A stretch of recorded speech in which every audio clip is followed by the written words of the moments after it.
Well, in case you hadn't noticed, there are significant threats to religious freedom in Australia, and that means threats to every other freedom, starting with freedom to think and believe and freedom to speak. Well, a conference coming up called Freedom 23 is on the 6th of November.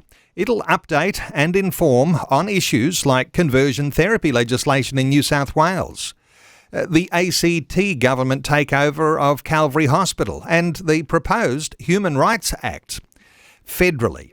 Well, that's Human Rights Act federally that subordinates religious freedom under other rights.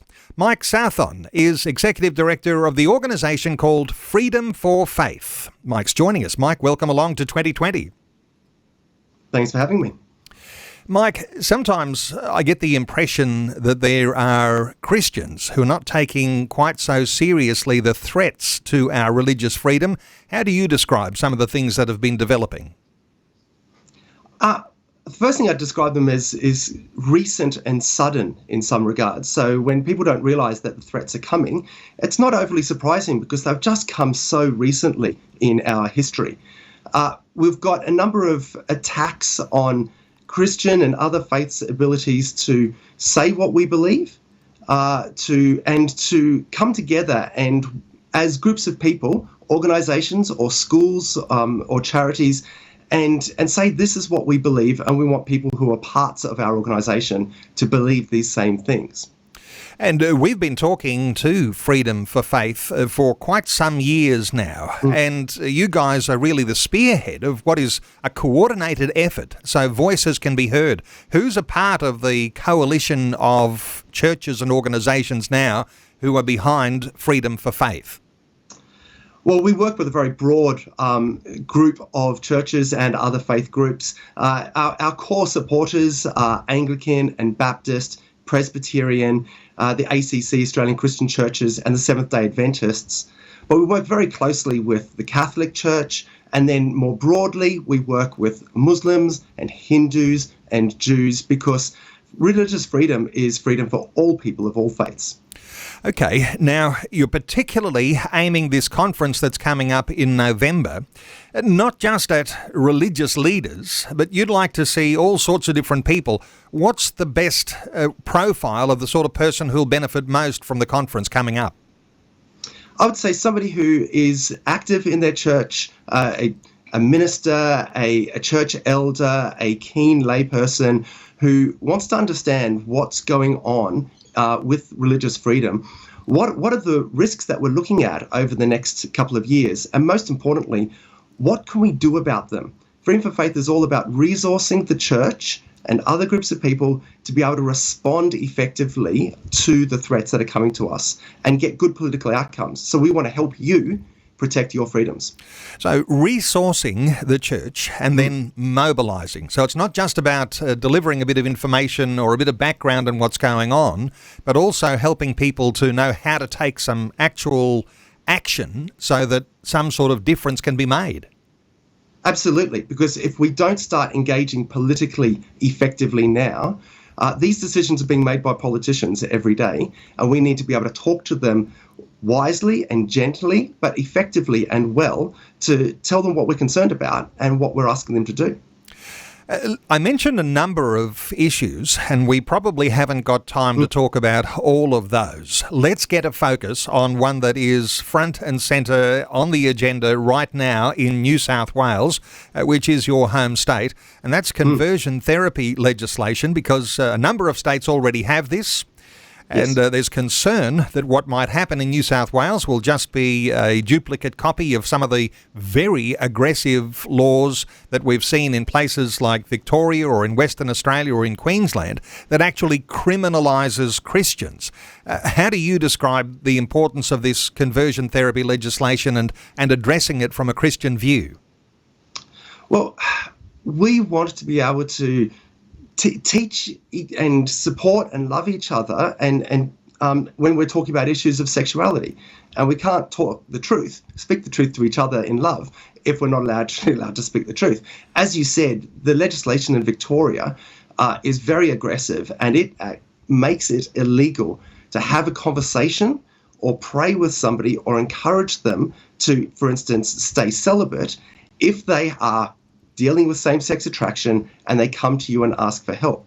So Victoria has got a very broad definition which says anything that is encouraging people not to live out in their current sexuality or the current sexual attraction, that should be illegal, even if it was asked for, even if it was consensual, even if it was between parents and children. Now, New South Wales government have said that they are planning to bring in legislation banning conversion therapy. Now, we don't know what the legislation is going to look like, but we do actually have some comforting commitments out of the Labor government. They have actually committed, leading up to the last election, not to copy Victoria and not to use the legislation that Alex Greenwich has put forward, and that they would protect prayer, they would protect preaching and consensual requests for help. Now, unfortunately, sorry? I was going to say, of course, there's a very strong lobby in New South Wales being led by Alex Greenwich, and he has the ear of the Premier. Do you feel as though you've got the ear of the Premier as well? Well, this is the thing that we need to do is we need to be working across New South Wales to be encouraging the government to hold to their promises, which I think is a fair enough request. We do know that there are advocates who are pushing against those promises and trying to get Labor to change their position. But if we are consistent and gentle and loving, but wise and persistent, I think we can keep convincing Labor to hold to these promises, these fairly reasonable, sensible promises that they made. Mike, you've been in the job now for the majority of this year, and you're becoming known in those corridors of power. What sort of reception are you getting from Labor MPs? And no doubt you're talking to different parties as well. What sort of reception are you receiving from politicians in New South Wales? Well, we've actually been getting some very good responses to this. I've had conversations with a number of MPs who they went to a candidate forum in their electorate leading up to the election. They were asked a question about conversion therapy, and they made the commitments publicly that Chris Minns had already made, that they wouldn't be banning these things. And we've talked with them afterwards, and they've said, no, we've made these promises. We plan to keep to these promises. And it's been encouraging, but unfortunately, you know how legislation is made.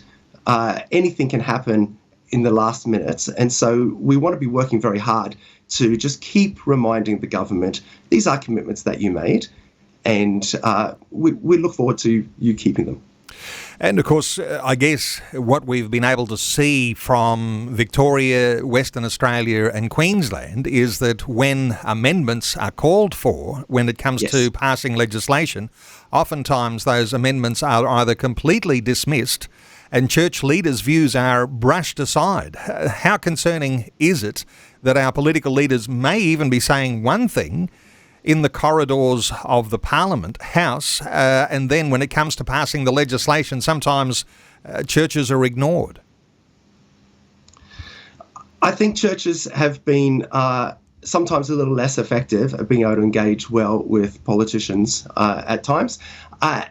Part of what we want to be able to do is not just have an archbishop go and knock on the door of a premier and have a conversation. We need to be engaging well with the politicians across New South Wales, the backbenchers, the local MPs, and having members of their constituencies going and meeting with them, having conversations, writing letters to them gently, lovingly, but saying, this is what we're concerned about and this is what we'd like you to do.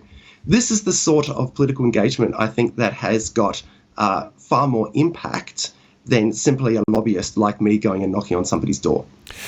What are your thoughts here for those Christian believers that are a part of those denominations you mentioned? You mentioned some of the biggest denominations in Australia are behind freedom for faith, and the leaders are no doubt endorsing the good work that you're doing and will champion that.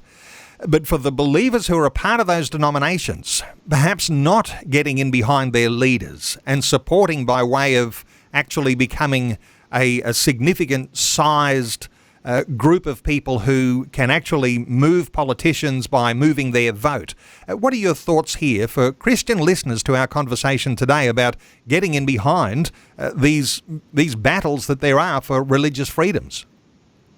Well, I don't think it's necessarily just about whether we like the current denomination that we're in and what the current leader is doing. These religious freedoms are for all of us. Whether you're a big or small denomination, the ability to proclaim the gospel of Jesus, to proclaim how it affects our lives, and to call other people to love and follow Jesus, that's just central to every Christian who's going to be listening. And so we need to be speaking to our politicians about our desire for those, that right to be protected. I mean, religious freedom isn't just a little nice idea to have. It's listed as one of the core human rights that international treaties have been describing ever since human rights have been listed. So we need to be encouraging our politicians to remember that and to be holding these sorts of freedoms dearly to their hearts as they legislate in all sorts of areas. A core human right, and all the other freedoms, in some sense, hang off this one we call religious freedom. Hey, Freedom 23, it's a conference. It's on Monday the 6th of November at Village Church, Annandale in Sydney. People can book a ticket for that now, and no doubt it's going to be people perhaps even beyond the borders of New South Wales that might be wanting to be a part of what you're doing with Freedom for Faith. But Freedom for Faith has this conference. It's called Freedom 23, coming up 6th of November. Now, there is a website that you can go to. You can simply Google Freedom 23. You'll come up with the ticket site. You can also get a link to that site going to the Freedom for Faith website, freedomforfaith.org.au. And you've also got another website, just to mention here, Mike, particularly for New South Wales listeners who want to be able to be informed and active. That one, contactyourmp.org.au. When listeners go to that site on this issue, what are they likely to see?